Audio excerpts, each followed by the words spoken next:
नमस्कार. 1-2 दिवसापासून माझे ब्लॉग येत नव्हते. झालं असं की 1 महिन्यापासून मी जॉब सर्चिंगमध्ये होते. कारण जसा बिझनेस बंद केलाय तशी मी कंटिन्यू घरी होते आणि मला सतत काम करायची सवय आहे. तर मला घरी करमत नव्हतं. मग म्हटलं थोडे दिवस जॉब करावा आणि 1-2 ठिकाणी इंटरव्ह्यूज पण दिले आणि एका ठिकाणी सिलेक्शन पण झालं आहे माझं आणि 1-2-4 दिवसामध्येच मी जॉब पण जॉइन करते आणि बिझनेस करायचा विचार तर माझ्या डोक्यामध्ये आहेच. मी तो लवकरच सुरू करेल आणि तुमच्या सगळ्यांसोबत मी तो शेअर देखील करेन माझी बिझनेस आयडिया काय आहे ते. पण आधी म्हटलं थोडे दिवस ना जॉब करावा म्हणजे थोडंसं तयारीनिशी उतरावं बिझनेसमध्ये अशा हिशोबाने आणि त्यानंतर मग संध्याकाळी घरचं सगळं काम आवरलं आणि आमच्या इथे पवनाथडीची यात्रा भरली होती.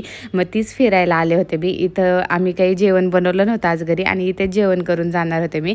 इथं मी चहा घेतला म्हणजे ते फ्री चहा देत होते आणि टेस्ट खूप छान होती चहाची. त्यानंतर थोडे फोटोज व्हिडिओज काढले आणि त्यानंतर इथेच जेवण केलं आम्ही. आज लास्ट डे आहे पवनाथडी जत्रेचा. तुम्ही गेले नसाल तर एकदा नक्की जाऊन या. असा होता आजचा माझा दिवस. भेटूया पुढच्या ब्लॉगमध्ये. बाय.